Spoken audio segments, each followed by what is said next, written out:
Сибирь — это огромная территория нашей планеты, которая скрывает в себе множество тайн и загадок. И сегодня мы снова отправляемся в один из самых маленьких ее регионов, но в то же время один из самых уникальных. Это Хакасия. В этом путешествии мы отправимся на поиски загадок, которые спрятаны в ее горах и скалах. О чем нам расскажут наскальные рисунки? В каких горах спрятана древняя каменная крепость и что она скрывает? И кто построил и разрушил город из гигантских каменных глыб? А по пути мы найдем много красивых мест, так что поехали. Ну, ребят, мы нашли еще одно интересное место. Мне кажется, вполне заслуживает внимания. Смотрите, это такой длинный подвесной мост через реку Белый Юз. В этом месте соединяется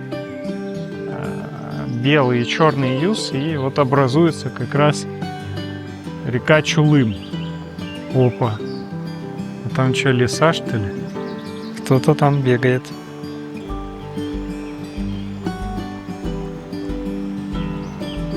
Погнали. Ну, классно, что есть такой мост.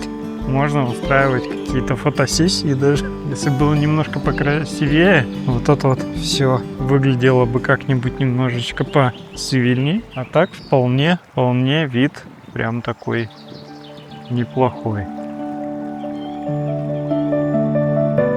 Наш канал называется «Шагай, наблюдай».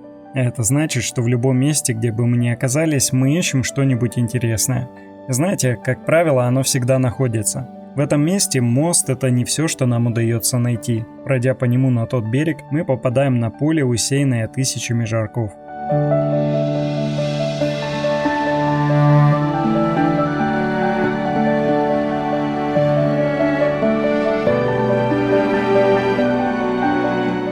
Другое правильное название этих цветов – купальница азиатская. Вы наверняка знаете, что эти цветы занесены в Красную книгу, поэтому такие поляны – большая редкость. Цветут они всего около 30 дней в году и обладают целебными свойствами. Возможно, именно из-за этого они относятся к исчезающим видам. Срывать их, конечно, запрещено, а вот смотреть можно.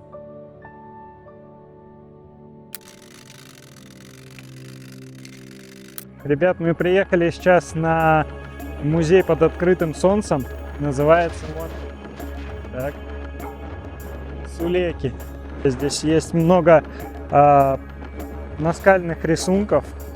Просто самое большое, наверное, количество в Хакасии наскальных рисунков здесь находится. Но вначале мы попадаем в мини-музей и начинаем погружаться в эпоху древности. Музей выполнен в форме юрты, и хотя она построена по современным технологиям, можно представить, какими были юрты в реальности. Некоторые вещи в музее даже выглядят жутковато. Как вам такая детская колыбель? Мне кажется, это ночной кошмар современных родителей.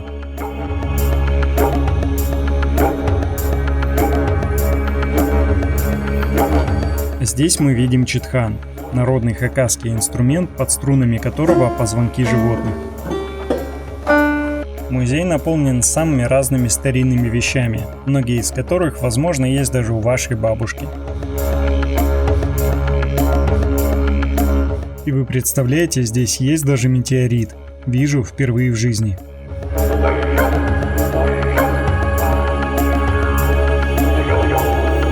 На выставку, конечно, интересно смотреть, но нас интересуют более древние артефакты. Древняя наскальная живопись. В народе это место называли Пичик-Тик-Так, в переводе с хакасского «вечная» или «писаная гора». Пока мы идем к ней, очень быстро портится погода.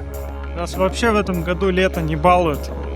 Видите, я в теплой кофте, в куртке, и при этом иногда бывает холодно.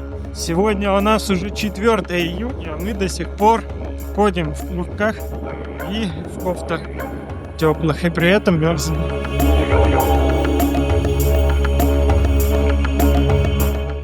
Буклет, по которому мы будем искать наскальные рисунки. Но первое, что мы увидели, это вот это. Вот такими вандальными надписями исписана вся скала с древними рисунками. Прям вот эти петроглифы, древние рисунки, просто поверх их нацарапали свои имена.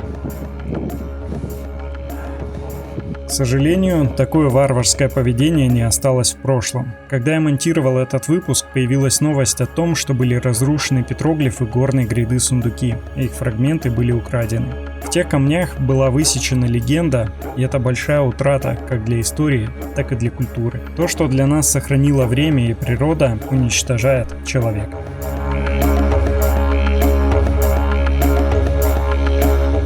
Но продолжим искать артефакты истории и посмотрим, чему удалось сохраниться в этом месте. Вот видите, дождик идет, а мы все снимаем, ходим. Если хорошенько поискать, то мы находим здесь сотни изображений, которые складываются в сюжеты. Например, сцены охоты, обряды и различных животных. Несколько раз здесь изображены верблюды.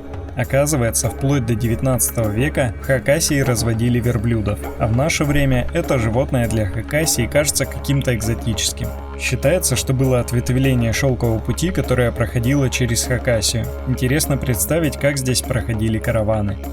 На одной из плит этой писаницы, которая сейчас хранится в Краеведческом музее, есть изображение всадника, на котором видны его доспехи, панцирь из металлических пластин и конический шлем. Мне это напоминает какого-то японского самурая.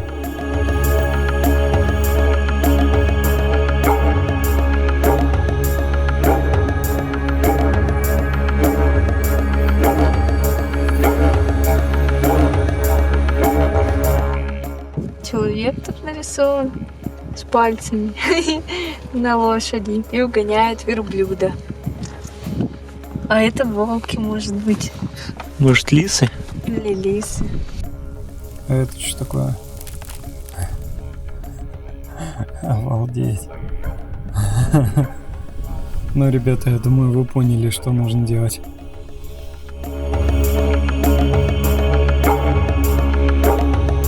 Не знаю, конечно, кому как, но мне вот прям жалко, что такие древние рисунки просто кто-то взял, испортил.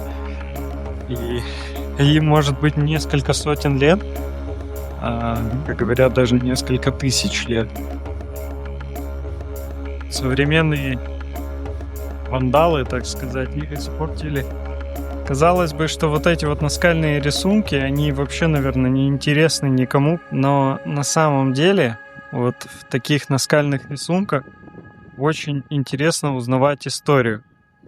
Возможно, если кто-то читал произведение китайского писателя Лю Цисиня «Задача трех тел», там целых 3 книги, и вот там была у людей задача сохранить историю человечества на несколько тысяч лет. Ученые ломали голову, как это сделать.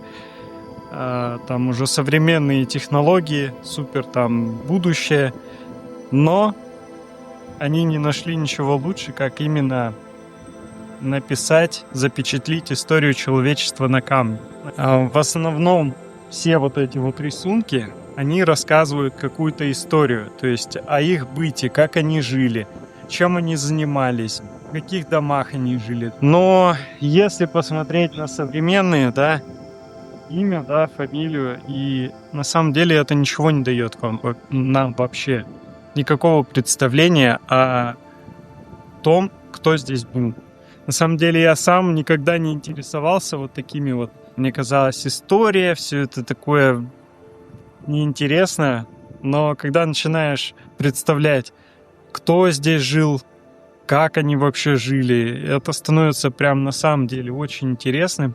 Поэтому я прям рекомендую всем побольше посещать таких мест, где есть наскальная живопись. Ну и, конечно же, беречь их, потому что чем дольше они сохраняются, тем больше людей сможет на это посмотреть. Единственное, конечно, у меня остаются вопросы к датировкам вот этих вот наскальных рисунков, потому что мы видим, что они разрушаются все больше и больше. В 1887 году сюда приезжала финская экспедиция, и они зарисовывали вот эти вот наскальные рисунки. И они тогда были почти что в полной сохранности. Сейчас мы видим, что-то испортили люди, а что-то испортилось уже просто со временем. То есть, природа, да, тут действует, так и дожди, там другие атмосферные явления какие-то.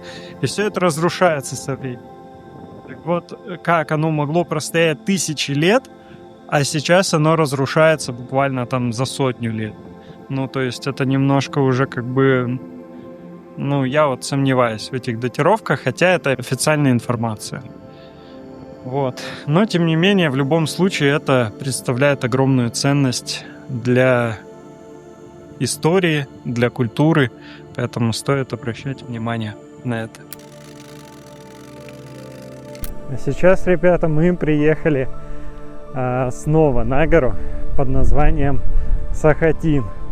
На ней я уже 3-й раз, и каждый раз я хочу найти стену, которая находится наверху этой горы. Но каждый раз что-то не то происходило, когда я сюда приезжал. Вот. Первый раз это было уже больше 10 лет назад. Мы тогда вообще там не смогли ничего найти. Второй раз упали вот с этой скалы. Вот. Но сейчас мы приехали, на улице очень холодно. И уже вечер. Но мы хотим все равно попробовать залезть на эту гору, поискать стену, вот эту крепость, которая находится на этой горе. И, в общем, сейчас посмотрим, что с этого выйдет. Жалко, что камера не передает запахи. Вообще очень такой классный воздух. Сейчас более-менее наладилась погодка. До этого был дождь. Вот. Надеюсь, больше дождя не будет. Вот, ребят, мы поднялись, но на самую низкую точку, можно сказать, этой горы, посмотрите, та часть намного выше. Вот, но уже отсюда какой открывается вид. Вообще. Это просто что-то нереально. А какая высота? О, машина внизу наша такая маленькая стоит. А причем мы на машине заехали уже в гору достаточно высоко. Да, и вот оттуда мы как-то чуть не упали.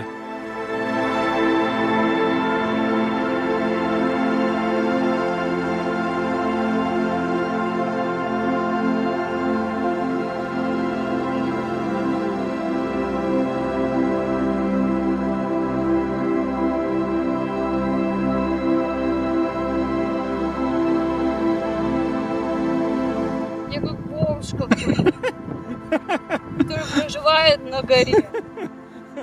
В общем, решили подняться еще немного выше. Посмотрим, может быть, там будет эта стена в поисках загадочных хакасских стен.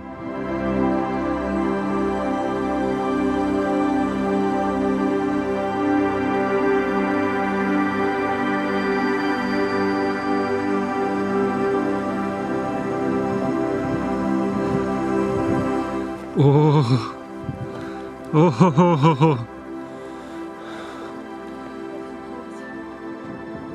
Просто уже какая высота. Все выше и выше. Зато какой вид. Какой вид вообще.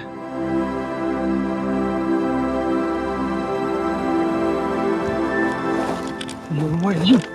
Нет. Опасные вообще. Опасные места.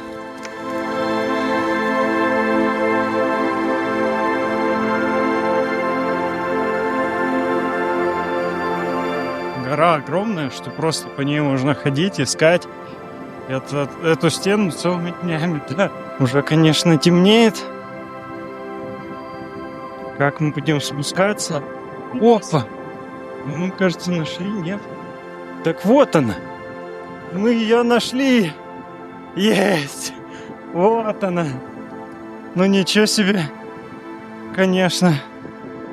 Вот это горень. Вот где она оказывается. Разрушенная уже стена такая. Так, ага. Интересненько. Эту стену я искал больше 10 лет. В одном из предыдущих выпусков мы с вами уже бывали на 2 подобных крепостях. Но знали ли вы, что в Хакасии насчитывается несколько десятков таких сооружений? Точное их количество неизвестно, так же как их предназначение. А этот регион обладает огромным археологическим потенциалом. Раскопки здесь ведутся на протяжении десятилетий, но секреты Хакасии далеко не разгаданы. И в этом месте мы обнаруживаем кое-что загадочное. Опа!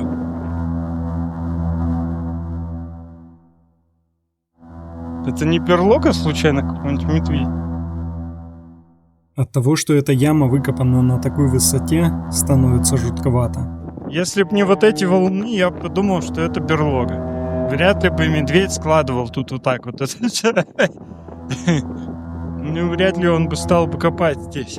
Стало быть, эту яму копали люди, но с какой целью? Немного погодя, мы находим еще одну точно такую же яму, и, как мне кажется, скорее всего, кто-то что-то здесь искал. Информации по этому месту очень мало, поэтому возникает множество вопросов. В той соседней горе, под скалой, есть искусственно созданная пещера. Но вернемся к самой стене. Видно, что она достаточно разрушена и заросла кустарником, а то, что от нее осталось, около 1,5 метра высотой и ширина около метра. На мой взгляд, и расположение крепости, и ее строение идентично той, что мы с вами видели в крепости Чебаки. Пока я рассматривал стену, я услышал крик дикого животного. Жена, ты не слышишь? Либо рысь, либо кто-то орет. А с учетом того, что уже темнеет, звучит это прям устрашающе. А вот этот звук. Пишите в комментарии, кому он может принадлежать.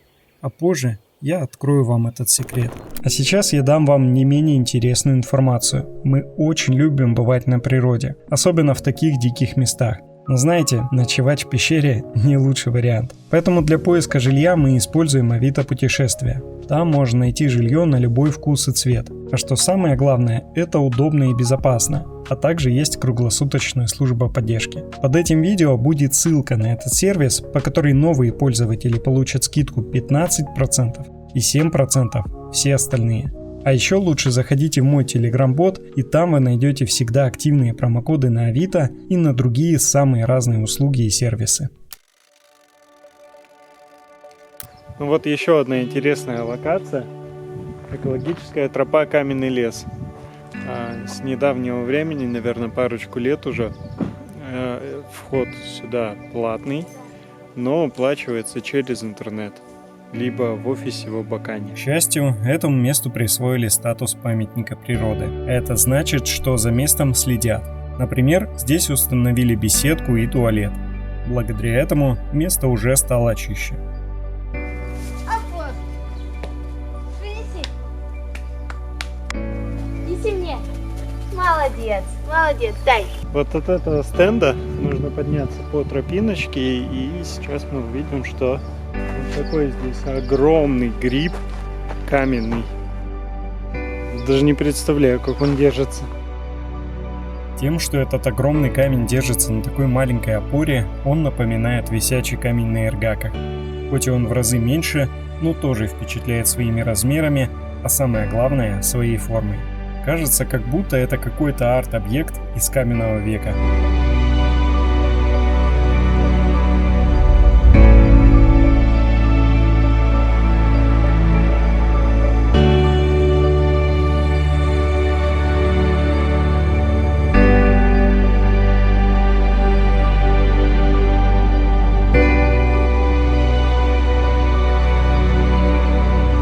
Чем дальше мы продвигаемся, тем больше удивляемся формам скал. Вот это, например, напоминает мне голову крокодила.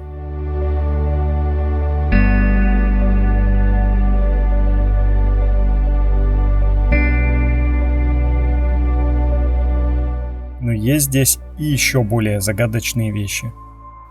Здесь скалы самых причудливых форм. Просто есть даже вот такие кратеры, такие ванночки своеобразные в камнях. Кажется, что это кто-то делал специально. Но, скорее всего, это природного происхождения. Прям как в Грузии. Там тоже такие были колодцы. В этом в Уплисцихе. Жертвоприношение, да? Ну.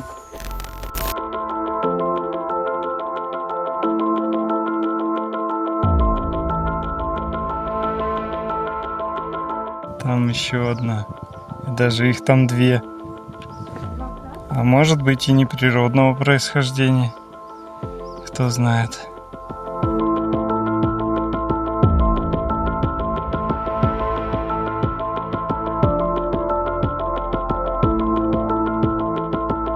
Наверное, самое удивительное это вот этот камень.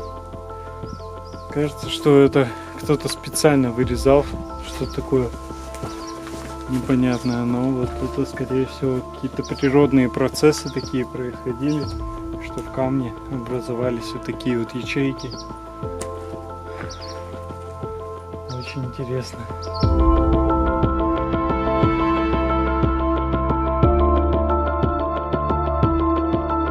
Эти скалы состоят из гранита с примесями других, более мягких пород. Из-за этого он потерял свою прочность. Считается, что ветер и дожди постепенно высекли из этих скал всевозможные фигуры. Обычно такие явления характерны для морского побережья, а это место максимально удалено от всех морей. Но мы точно знаем, что раньше здесь было море. С другой стороны, присутствует ощущение, что это древняя разрушенная крепость.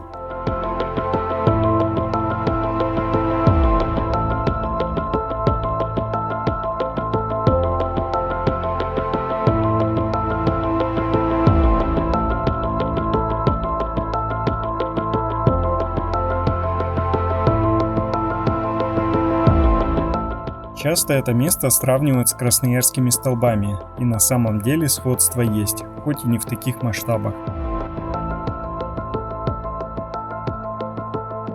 Но мы продолжаем подъем на вершину и находим очень живописное место.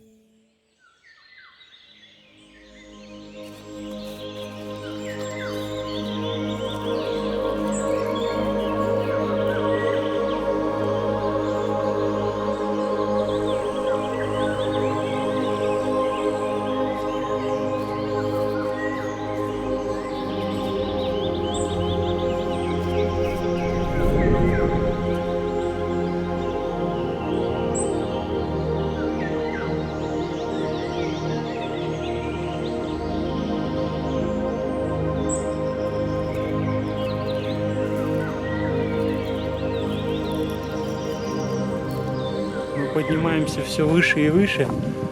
Тропа идет, отметки, вот эти желтые отметки, по которым ориентироваться на экотропу. Вот, и не знаю, когда уже будет конец этой тропы. Уже устали. Мы не взяли с собой ни воды, ни еды. А там такое классное местечко было ниже. Можно пикничок устроить. Вот. Но мы ничего с собой не взяли. Поэтому идем. Надеюсь, скоро будет конец. Так. Ух ты. Ух ты. Посмотрите. Какие скалы. Еще. Вау.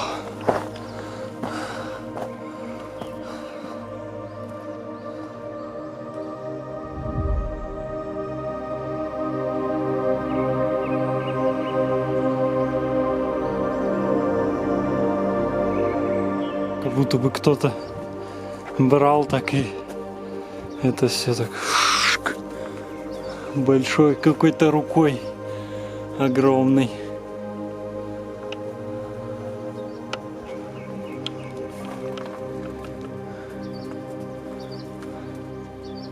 Везде такие вмятинки.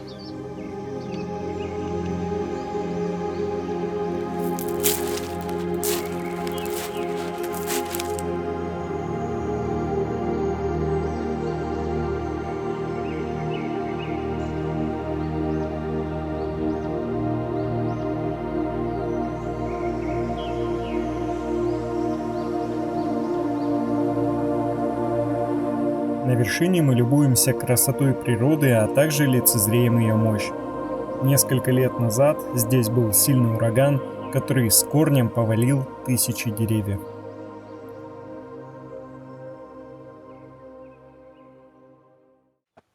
Коротко о том, как наша собака любит природу.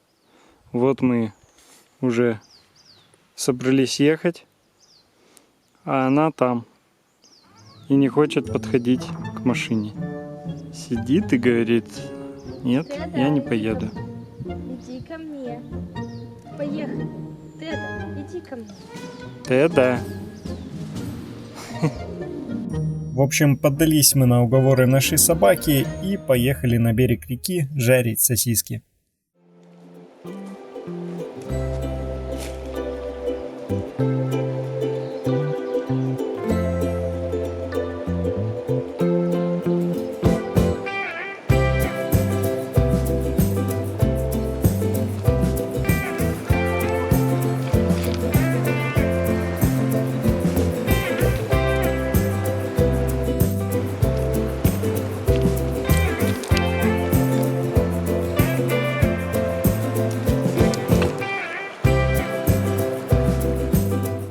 А еще мы заезжали смотреть моралов. Это самый настоящий благородный сибирский олень. Но про них я расскажу как-нибудь в другой раз. Поэтому подписывайтесь и ставьте лайки. Дальше будет только интереснее. А вот напугал нас на горе крик родственника моралов. Вот такая маленькая косуля. Те, кто испугался вместе с нами, пишите в комментариях. Поддержать вы меня можете любым удобным для вас способом. А еще заходите ко мне в Telegram, там вы сможете больше узнавать о моем творчестве. Всем пока и, как всегда, шагайте и наблюдайте.